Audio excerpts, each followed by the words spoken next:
After discovering the secret group conversation they all used to conceal their affair, I scrolled to the top to check when it was created, which was 18 months ago. To be honest, my mother initially shamed them, but a few days later, she questioned my fiancé, Alex, if he actually loved my best friend Peach. He stated he was quite certain, but that he also loved me. That's when my half-sister Maria and half-brother Richard suggested that Alex try to persuade me to have an open relationship. By the way, he and I were already engaged. Alex conveyed to them all that he thought our relationship was too deep to bring up. Well, my mother, Angie, actually volunteered to cover for Alex and Peach until he felt comfortable discussing an open relationship with me. As I read, all I could think was, how could my family betray me like that? I really wanted to vomit. However, I was only taking screenshot after screenshot. As I read further, I discovered that Peach had taken my place on our previous family trip. I suffered an extremely severe stomach bug a while back, so I didn't go. I can't even image what they did on the trip, and I think the fact that my mother was happy with it all stings the most. She knew my fiancé was cheating on me for almost a year. A few days after finding out, I had a moment of weakness and sent the screenshots to Alex's parents, explaining the entire situation to them. They called shortly and asked whether I had any hard evidence of their cheating other than the group conversation and allegations about the suggestive photographs. They asked for more screenshots, so I basically sent them a large number of them. His mother made me feel bad about mailing them. She sobbed and apologized for her son. She quickly grew inconsolable. His father took the phone and asked if there was anything his son could do to make amends to me. I felt offended when he asked that. I asked him if I could be honest and told him that unless his son shriveled up and vanished, there wasn't much he could say. His father said that he understood. I asked if they could keep this between themselves until I brought it up with Alex. They said they could, so we closed the call. For a time, I thought vomiting from stress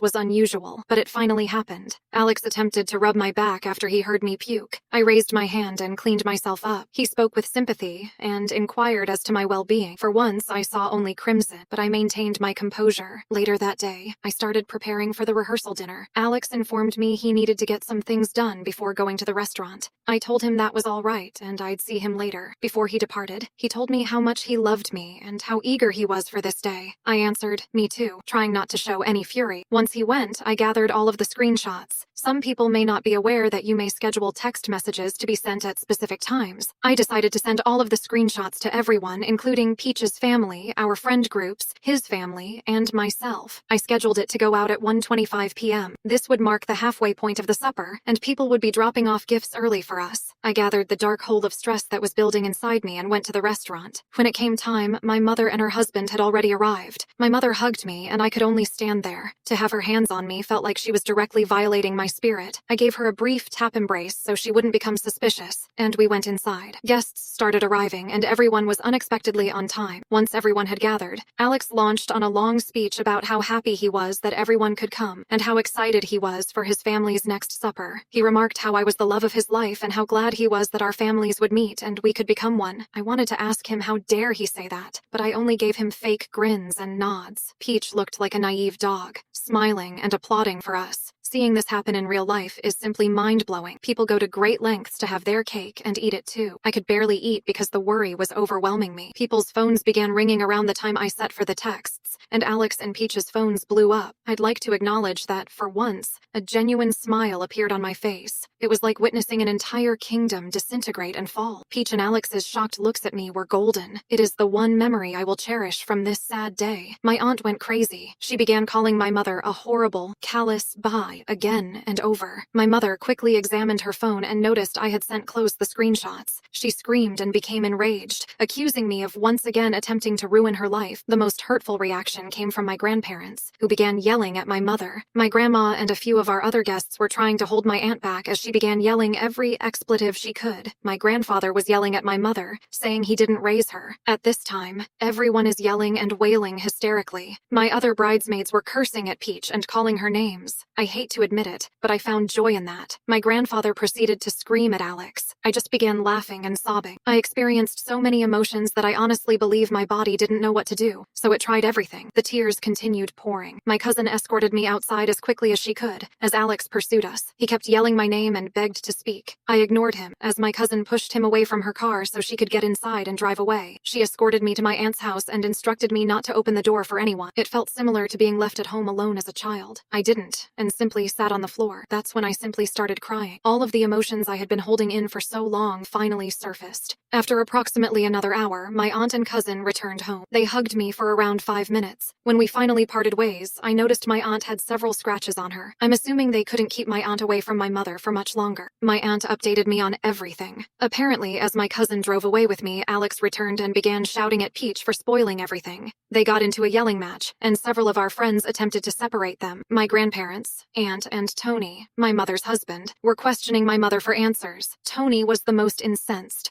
Apparently, during the family trip, I was unable to attend. My mother informed Tony that I had handed Peach my ticket so she could take a well-deserved rest. At this time, Tony is yelling and reading some of her messages aloud. She begged him to stop and said she could explain. My aunt went on to say that she should start explaining since all she sees is a lousy mother and a terrible person. This apparently enraged my mother, who began screaming about how much she despised me, how I ruined and complicated her life, how she felt she could never be happy because I was always a constant reminder of her biggest mistake ever, and how she regretted not terminating me when she had the chance. That irritated my aunt, and she pounced on her. For reference, my aunt is infertile. In her words, I was the daughter she never got to have, so she went all mama bear on my biological mother. To cut a long story short, Tony is divorcing my mother. He had suspicions for a few months that she was cheating again, and they proved to be correct. Peach revealed Alex's emails to her about sleeping with her because he always felt she was prettier, and he didn't know how to bring it up with me. Peach's father bombarded her with calls and will cut her off financially. According to her texts, this is entirely my responsibility, and I am an evil witch for ruining her. My mother has gone on a tirade with our family, accusing me of being an awful person for wrecking her world again. Half-siblings felt it wasn't their place to say anything to me and that I should have anticipated Alex to look elsewhere because males aren't monogamous and people love whomever they choose. Everyone has been texting and calling me. My aunt offered to let me stay with her until I got out of this tangled mess. I accepted it because I had no intention of returning to that place. I've already emailed my landlord and will handle everything next week. My manager contacted me back saying I could use some PTO for as long as I needed. I will absolutely accept it, as I am seriously considering moving somewhere quiet and serene. I assumed things were very much settled by this point, but I was mistaken, as things have escalated significantly. The day after I described it, I awoke, had a long, hot shower, and turned on my phone. I couldn't even unlock it or erase the notification before receiving a call from one of my bridesmaids. I responded, and she immediately began yelling at me about how I could ignore Peach and Alex in their hour of need. At first, I was perplexed, given that I no longer care about them. I asked her not to yell at me, but she did anyway. She cried, Peach hurt herself. I wanted to sneer on the phone since I knew she was doing it to rally support for her cause, especially because I hadn't responded to her texts yet. She also told me that Alex attempted suicide as well. His pals discovered him in my apartment sleep. They took him to the hospital where he was cleared because they did not need to pump. They are keeping him under surveillance for the next 72 hours. My buddy group has become extremely divided as a result of this, as I did not respond to either of them prior to their actions. I still have no intention of speaking to one of them. I don't care what they do to get attention as long as they leave me alone. In addition, I discovered several bizarre facts. I'd already mentioned that my egg donor was unfaithful, but I had no idea how deep this all went. She told her husband that my half-siblings are not his, among other very unpleasant things. He had to contact the police to take her from his property after she began hitting him. Tony followed up with me this morning. Yes, he is divorcing her. His lawyers are drafting his papers within the next week or so, and she admitted that I was the result of a long-term affair she had while my father was still living. That left me very perplexed and startled, but at least I can take comfort in the idea that my egg donor's life is falling apart. When she saw Tony was receiving documents, she attempted to backtrack. She's been calling my aunt, imploring her to persuade Tony not to do this, or else she'll be homeless. She has tried calling Tony and his family, but they have all ignored her. However, this wasn't enough for my egg donor. She knew my aunt's work schedule and attempted to abuse me. My cousin was still with me, so she couldn't get in. But hearing her shout at me triggered some of my most low fears, and I began to panic. She attempted to break down the door but was unsuccessful and left. Later that day, I received a call from my half-sister. She attempted to apologize on behalf of our egg donor before asking if I could care my nieces while she and her husband went on a trip. I adore my nieces and nephews, but I told her to go fuck out herself. If she wanted me to watch her nieces, she'd have to ask my aunt. My aunt and cousin are already packing up Alex's belongings and dropping them off with a friend of his. His name is Kyle, and he has also been assisting me with this. He dropped off my favorite fruit for my aunt this morning. He also told me that I could chat to him at any moment. I inquired if he would continue to communicate with Alex, and he answered no. He's only holding on to his belongings till his parents can pick them up. I greatly appreciate him.